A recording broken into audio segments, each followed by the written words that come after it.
À 3h47 du matin, la ligne d'horizon de Doha a été déchirée par le tonnerre des avions de chasse israéliens F-35. Des missiles de précision ont traversé un espace aérien souverain et des flammes se sont élevées là où régnait autrefois le silence.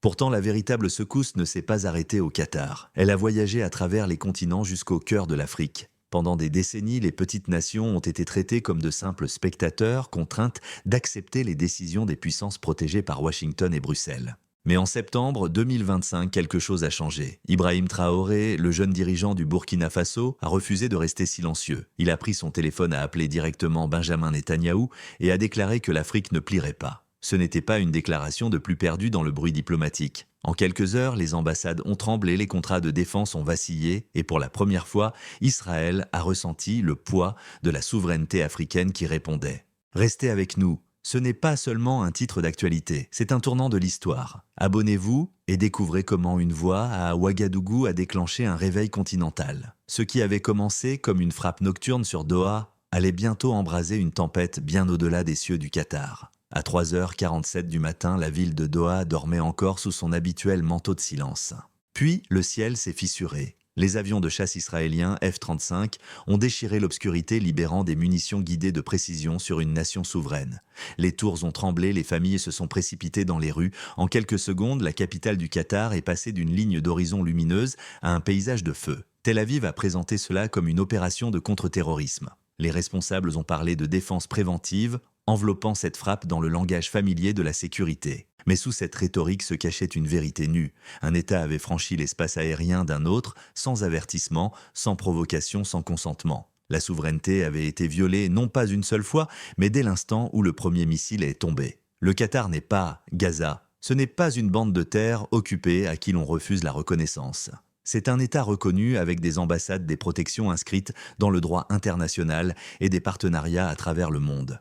Frappé Doha s'était déclaré qu'aucune capitale n'était hors de portée du pouvoir israélien. C'était supposé que le silence suivrait, comme si souvent, par le passé. Mais le silence n'est pas venu. Depuis Ouagadougou, à des milliers de kilomètres, Ibrahim Traoré regardait les images. La fumée qui s'élevait dans la nuit qatari, les familles courant à travers les rues dévastées, les dirigeants de Tel Aviv justifiant leur action avec des phrases soigneusement polies. Et à cet instant, Ibrahim Traoré a compris quelque chose de plus grand que la géographie. Le feu de Doha était un miroir qui se reflétait sur l'Afrique. Si une nation souveraine pouvait être violée sans conséquence, alors aucune frontière, aucune capitale, aucun continent n'était en sécurité. Il a pris son téléphone non pas pour appeler un assistant ou un ministre des Affaires étrangères, mais directement Benjamin Netanyahou.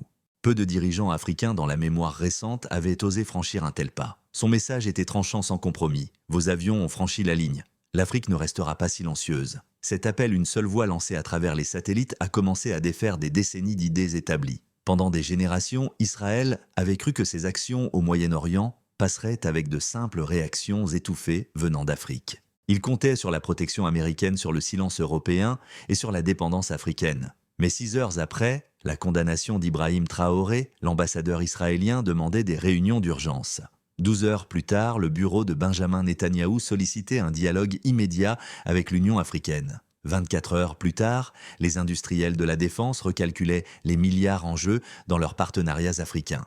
Ce n'était pas seulement un appel téléphonique, c'était un changement de ton, une fissure dans l'ordre ancien. Le Burkina Faso, souvent relégué au rang de nation périphérique, se retrouvait soudain au centre de la tempête. Le message n'était pas enveloppé dans des formules diplomatiques prudentes. C'était la souveraineté pure et inébranlable. Lorsque l'annonce est venue du palais présidentiel de Ouagadougou, les mots portaient le poids de l'histoire. Le Burkina Faso condamnait l'action non provoquée d'Israël contre le Qatar. Mais Ibrahim Traoré ne s'est pas arrêté aux mots. Il a suspendu toute coopération militaire avec Israël. Les programmes de formation ont été annulés. Les contrats de défense ont été rompus. Le partage de renseignements a pris fin. Dans le langage de la politique internationale, ce n'était pas seulement de la rhétorique. C'était une conséquence. Pour Israël, le choc fut immédiat. Pour l'Afrique, le symbole fut profond. Voici une nation que beaucoup en Occident considéraient comme petite pauvre ou dépendante. Pourtant, elle avait choisi l'action plutôt que la peur, la dignité plutôt que la prudence. Elle rappelait au monde que la souveraineté ne se mesure ni au produit intérieur brut, ni au stock de missiles, mais au courage de défendre un principe lorsque les autres se taisent. La terre d'Afrique, longtemps piétinée par des intérêts extérieurs, avait fait germer une nouvelle graine de défi. Et comme pour chaque graine, une question demeurait. Allait-elle grandir en une récolte de solidarité ou être écrasée par les pressions venues de l'étranger? Les images de Doha continuèrent de scintiller sur les écrans, mais elles portèrent désormais un nouveau sens. Elles ne parlaient plus seulement de la souffrance du Qatar. Elles étaient redevenues un point de ralliement pour un continent qui refusait d'être mis à l'écart. Ce qui avait commencé par une frappe nocturne se transformait en une aube de vérité. Pourtant, si le monde avait été surpris par les paroles du Burkina Faso, il n'était absolument pas préparé à ce qui allait suivre. L'élévation de la voix collective de l'Afrique. La condamnation à elle seule n'allait jamais suffire. Les mots, aussi tranchants soient-ils, pouvaient se dissoudre dans le brouillard de la politique internationale. Ce qui suivit transforma les paroles en action et l'action en onde de choc. Depuis le palais de Ouagadougou, un décret est tombé stupéfiant les observateurs à travers les continents. Toute coopération militaire avec Israël devait être suspendue immédiatement. Les programmes de formation étaient annulés, les contrats rompus, les canaux de renseignement coupés. Ce n'était pas seulement un reproche, c'était une rupture. En quelques heures, Tel Aviv comprit l'ampleur de son erreur de calcul. L'ambassadeur israélien passait des appels pressants pour demander des éclaircissements suppliant d'ouvrir un dialogue. Mais la réponse restait inébranlable, la souveraineté n'est pas négociable et les violations appellent des conséquences. Benjamin Netanyahou lui-même saisit son téléphone composant les numéros des capitales africaines qui lui semblaient autrefois être des partenaires sûrs. Le président du Ghana décrocha, écouta un instant puis raccrocha. Le dirigeant du Nigeria refusa l'appel sans hésiter. Le président du Kenya accorda 30 secondes avant de couper la ligne. Ce qui avait été des canaux diplomatiques cordiaux était devenu des murs de silence au sein même du cabinet israélien. La panique s'installa. Des rapports ayant fuité décrivaient des industriels de la défense évaluant frénétiquement leurs pertes. Des milliards de dollars de projets annulés allant de l'exploration minière aux technologies de surveillance. L'hypothèse selon laquelle la réaction de l'Afrique se limiterait à une protestation symbolique s'était effondrée. Elle était devenue continentale. À la 24e heure, 15 dirigeants africains avaient publié des condamnations reprenant la position d'Ibrahim Traoré. À la 48e heure, l'Union africaine avait convoqué une session d'urgence. Et à la 72e, l'impensable se produisit. Les ambassadeurs africains étaient rappelés de Tel Aviv. L'Afrique du Sud suspendait ses relations diplomatiques, l'Algérie fermait son espace aérien, le Maroc rompait ses partenariats agricoles et le Nigeria mettait fin à ses contrats de défense.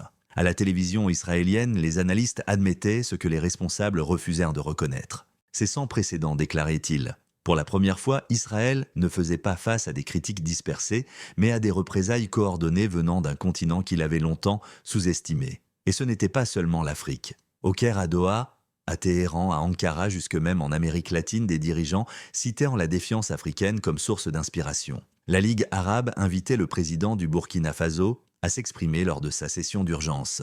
La Turquie saluait le leadership africain. Le ministre des Affaires étrangères iranien déclarait que l'Afrique montrait au monde comment la souveraineté devait être défendue. Le symbole était impossible à ignorer. Là où Washington n'avait offert que des préoccupations timides, Ouagadougou avait apporté des conséquences. Là où l'Europe s'était réfugiée dans une prudence diplomatique, l'Afrique avait parlé d'une seule voix. Pour les citoyens ordinaires de Lagos à Alger, c'était un tournant, une démonstration que des nations plus petites, lorsqu'elles sont unies, pouvaient contraindre même les plus puissants à reconsidérer leurs actions. Et pourtant, cette défiance comportait un risque. Des émissaires américains sillonnèrent les capitales africaines avertissant que cette réaction menaçait la stabilité régionale. Des agents de liaison de la CIA murmuraient des avertissements sur la réduction de l'aide et la suspension des coopérations sécuritaires. Mais dans un renversement saisissant de l'histoire, la pression ne fit que renforcer la détermination de l'Afrique. Le Burkina Faso avait allumé quelque chose de plus grand que lui-même. Ses mains, autrefois considérées comme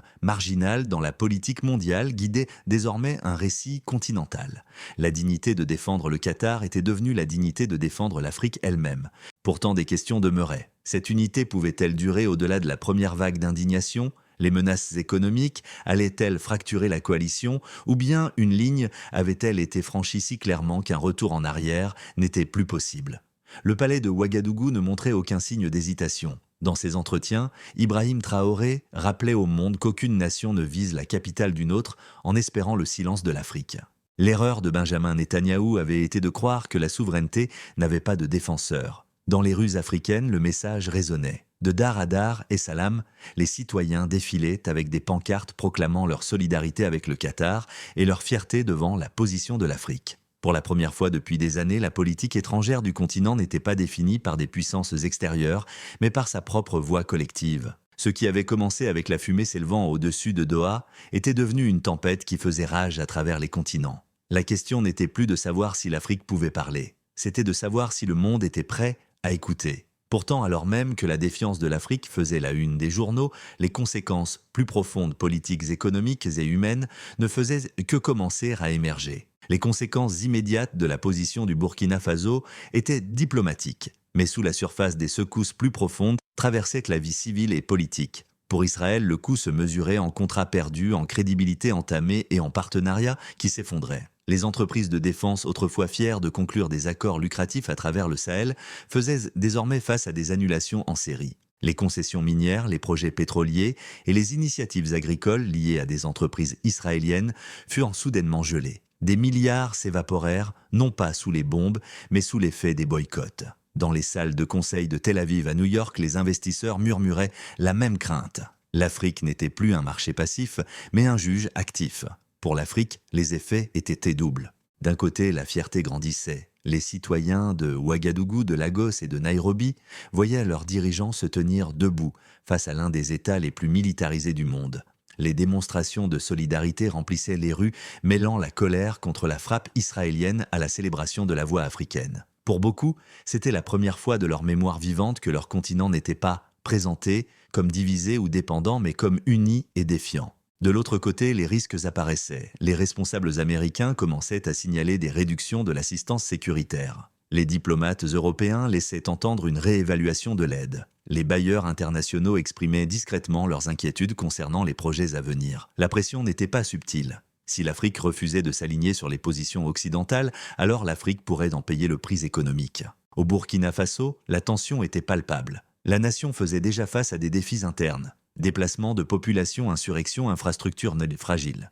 Les critiques murmuraient que l'audace d'Ibrahim Traoré pourrait inviter à une déstabilisation. Les partisans rétorquaient que la dignité l'emportait sur la dépendance. Dans les villages comme dans les villes, les débats animaient les places de marché. La souveraineté valait-elle le prix à payer?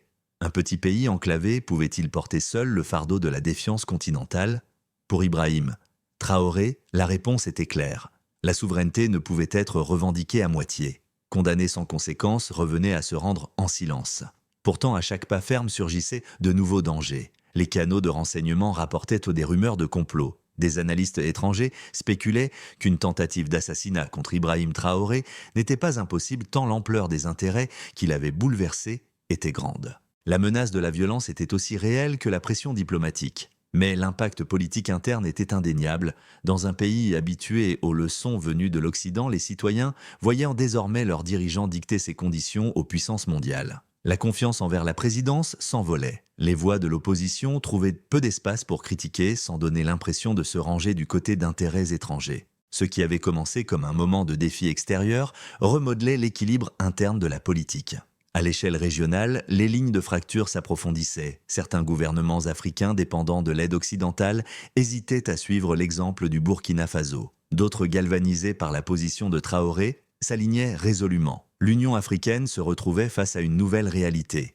Un bloc qui ne se contentait plus de résolutions symboliques, mais qui se montrait prêt à soutenir ses déclarations par des actes. Pour la première fois, l'unité se mesurait non pas en paroles, mais en actes.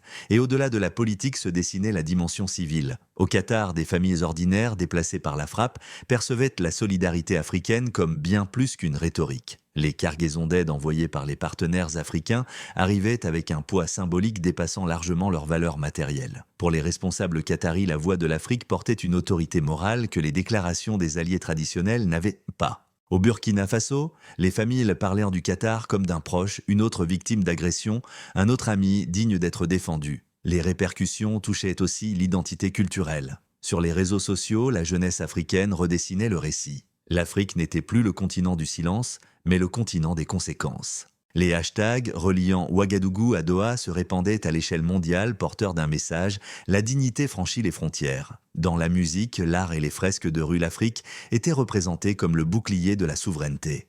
Pourtant, des questions persistaient. L'Afrique pouvait-elle maintenir cette défiance sous la pression économique croissante? Les menaces extérieures allaient-elles briser une coalition fragile? Ou bien le franchissement du ciel de Doha avait-il marqué un point de non-retour? Pour le Burkina Faso, la tempête n'était pas abstraite. Elle se ressentait dans le prix des importations, dans le recalcul des prêts étrangers, dans les murmures de pression venus d'alliés devenus sceptiques.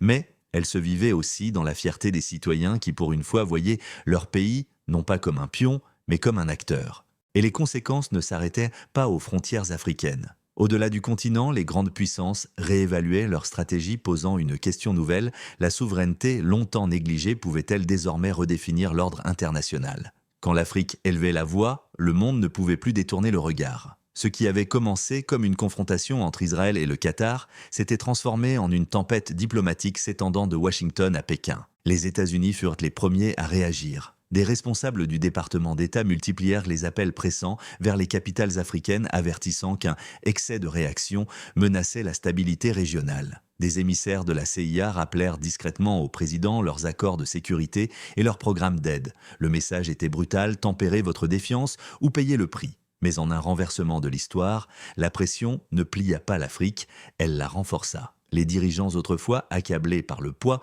de la diplomatie occidentale se redressaient désormais portés par l'élan d'une unité continentale. L'Europe en revanche hésita. À Bruxelles, de prudentes déclarations appelaient au dialogue et à la désescalade. Mais l'absence de toute mention de la responsabilité israélienne révéla un déséquilibre criant. Pour beaucoup d'Africains, cette hésitation confirmait une suspicion ancienne: la justice est trop souvent filtrée par la convenance politique. Ailleurs, la réaction fut saisissante. La Ligue arabe convoqua une session d'urgence invitant le dirigeant burkinabé à s'exprimer devant ses membres. L'Iran salua la position africaine comme un modèle de souveraineté. La Turquie loua le courage du continent, affirmant que l'Afrique avait rappelé au monde des principes trop longtemps oubliés. Même en Amérique latine, des dirigeants firent écho aux condamnations africaines, traçant des parallèles entre leurs propres histoires de résistance et la défiance africaine d'aujourd'hui.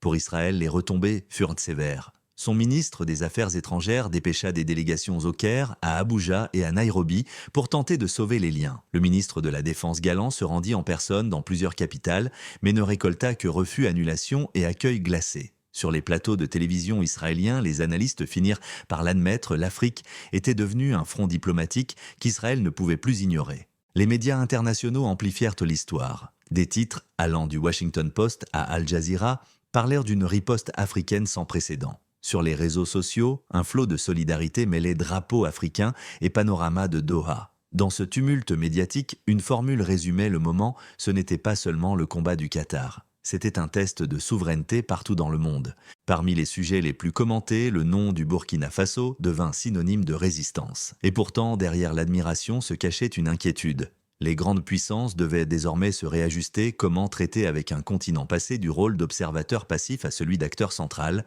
Fallait-il chercher à l'isoler, le punir, le diviser, ou bien reconnaître que 54 nations et 4 milliards de citoyens ne pouvaient plus être relégués au rang de spectateurs marginaux? La réponse à cette question ne déterminerait pas seulement l'avenir de l'Afrique, mais l'équilibre même de l'ordre international.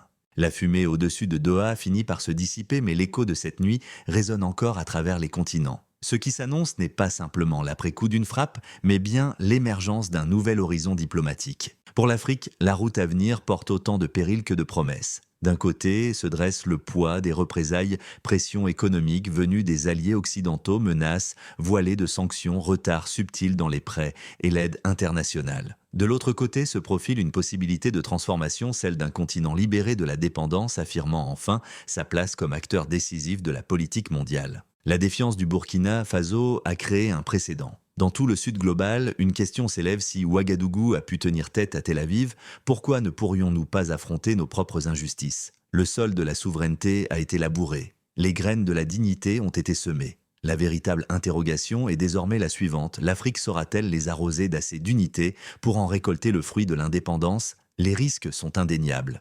Israël n'oubliera pas. Washington ne pardonnera pas facilement. Les partenaires européens pourraient réajuster leur stratégie d'une manière qui mettra à l'épreuve les économies africaines. Même au sein du continent des divisions, pourraient ressurgir certains gouvernements privilégiant le soulagement immédiat au détriment du principe de long terme. Pourtant, à côté des risques se dessinent aussi des opportunités. Des partenariats renforcés avec le Sud s'annoncent. Des nations arabes, touchées par la solidarité africaine, proposent des coopérations dans l'énergie, les infrastructures et la finance. Des puissances asiatiques, témoins de la détermination du continent, réévaluent leur silence et cherchent à nouer des liens plus profonds. Des voix latino-américaines longtemps marginalisées retrouvent de confiance en s'alignant sur la position africaine. Pour les citoyens, la question reste concrète. Le prix de la nourriture, du carburant et des médicaments va-t-il augmenter sous la pression occidentale? Ou bien de nouveaux partenariats viendront-ils amortir le choc prouvant que le commerce, et non l'aide, peut garantir la prospérité? Dans les marchés et les mosquées, dans les salles de classe et les ministères, le débat se poursuit. Au centre de tout cela se tient un jeune dirigeant venu de Ouagadougou, symbole à la fois fragile et farouche. Sa position a montré que la souveraineté n'est pas un slogan, mais un choix. Coûteux mais essentiel. Et tandis que le monde calcule ses prochaines décisions, l'Afrique pèse elle aussi son avenir. Reculer dans la dépendance ou avancer vers la dignité. La route à venir est incertaine, mais l'incertitude n'est pas une faiblesse, c'est une possibilité. Un continent, autrefois réduit au silence, parle désormais. Un continent autrefois divisé goûte aujourd'hui à l'unité. Un continent autrefois sous-estimé porte maintenant le poids des conséquences. Ainsi, la frappe sur Doha est devenue bien plus qu'un épisode du conflit au Moyen-Orient. Elle est devenue le premier chapitre de l'histoire inachevée de l'Afrique. Une histoire qui nous mène à la question ultime, quel avenir l'Afrique choisira-t-elle? L'histoire ne s'annonce pas toujours par des parades ou des traités. Parfois, elle commence dans le silence d'un ciel nocturne brisé par le rugissement d'avions étrangers. Ce fut la nuit de Doha. Mais ses conséquences devinrent l'aube de l'Afrique. Le Burkina Faso, jadis considéré comme un État marginal, a prouvé que même la plus petite nation peut porter une voix capable d'ébranler les puissants. Ibrahim Traoré s'est tenu devant le monde et a refusé le silence, rappelant à ses alliés comme à ses adversaires que la souveraineté n'est ni une faveur, ni une pitié, ni une monnaie négociable. Son appel, son décret, sa défiance ont transformé une frappe isolée en un éveil continental. Le prix payé est réel. La pression venue de Washington, les hésitations de Bruxelles, les incertitudes des marchés, tout cela a pesé lourdement sur Ouagadougou. Des rumeurs ont même évoqué une tentative d'assassinat contre Ibrahim Traoré. Un rappel glaçant que ceux qui défient les pouvoirs enracinés perdent souvent le prix le plus lourd. Et pourtant, le simple fait que de telles craintes existent témoigne du poids de sa position. Les dirigeants qui plient ne rencontrent guère de l'âme. Ceux qui résistent, eux, y sont souvent confrontés. Mais de ce risque naît la résilience. À travers l'Afrique, les citoyens ordinaires ont vu dans cette défiance le reflet de leur propre aspiration. Pour la dignité plutôt que la dépendance, pour le partenariat plutôt que la pitié, pour le commerce plutôt que l'aide. De Lagos à Alger, de Nairobi à Dar es Salaam, le continent s'est reconnu à nouveau comme un cœur et non un écho. Dans les grands titres internationaux, le Burkina Faso n'apparaissait plus comme une note de bas de page, mais comme une manchette, preuve que l'Afrique avait saisi le micro de l'histoire. La question n'est donc plus de savoir si l'Afrique peut parler, mais si le monde est prêt à l'écouter. Si un seul dirigeant, même sous la menace d'un assassinat, peut contraindre les puissances à marquer une pause que pourraient accomplir 54 Nations Unies. Si un simple appel venu de Ouagadougou peut faire vibrer les continents que pourrait réaliser une Afrique rassemblée pour façonner l'ordre de demain, la terre a été retournée, la graine plantée, la récolte reste à venir. La route sera longue, incertaine, disputée. Mais une vérité est déjà claire. L'Afrique a choisi de se lever, de défendre la souveraineté, de porter la dignité vers l'avenir.